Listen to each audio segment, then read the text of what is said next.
We need to make sure we tell people how to make money in a recession fully. We came out with a blog post today. It's on Contrarian Thinking. You can see it. But it's like 7 ways to buy a business with $0. I think we should riff on some ways to make money if you have no money. Okay. Don't be lazy, caveat. But there's a couple different ways. One, during the pandemic, 60% of all businesses shut down that temporarily shut down. Huge, huge problem. Now, during the next recession, probably not the same level, but there'll be some of those. Every time a business shuts down, I'm sure you agree, there's always value somewhere in the business. And so there's like 3 types of ways I like to do deals when a business is closing, which is happening now. You're starting to see some of it. One is acqui-hire, right? If you have your competitors shutting down and you run a business and you're not going out there and trying to poach their top talent, you're crazy. You should be doing that in restaurants. You should be doing that in gyms. You should be doing that in tech companies. It only happens in VC-backed tech companies. 2, client acquisition. You run a local gym, let's say. The Pilates studio down the way shuts down. Usually nothing happens with that business. Why wouldn't you go to the owner and say instead, hey, I want you to have an annuity in your business where you continue to earn even though the business is shut down?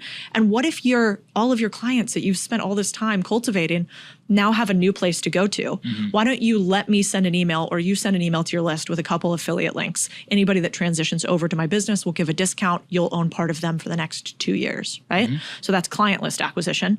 3 is also obviously asset acquisition. So lots of people do this in our world, but not very many people think. That crime scene cleanup company I went to yesterday, when they go to a hoarding site, they take a bunch of the stuff out of there that people want to get rid of it, and they turn around and they sell it. They also clean up those houses sometimes and say, the people who are hoarding are like, I need to clean it up because I'm going to sell. And they're like, why don't we just buy it as is? Massive discount. So asset acquisition, you can do that. She bought a house not too many months ago. I can't remember the exact number, for $1 in Tampa, Florida. And so that is totally applicable. And those are 3 was it ways. worth more than $1? Yeah, I think so. Slightly.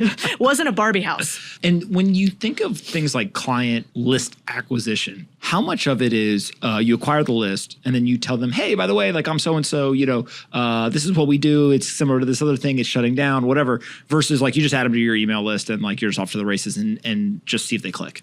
I actually wouldn't do either. I would do it based on a success fee. So if I was going to buy somebody else's client list, because they don't think that has a value, they're about to just let it go away. So don't put a dollar value on it. Instead say, why don't I pay you for every person that transfers over? And so you can let them control it for a period. Then also you can get away from like some GDPR, like some issues if you just buy an email list and then add them immediately to your other list. So that's how I would do it. And you don't even have to own a business to do this. You could just be a broker, right? You could be like, I'm Codie. I own no businesses, but this restaurant shut down. I bet they have an email list. I bet they have reviews. I bet they have all this stuff. Why don't I go to a bunch of restaurants in the area and see if anybody wants to give me a percentage if I bring this to that restaurant or whatever type of business? So three ideas for you guys if you want to figure out no cash, but a way to buy a business.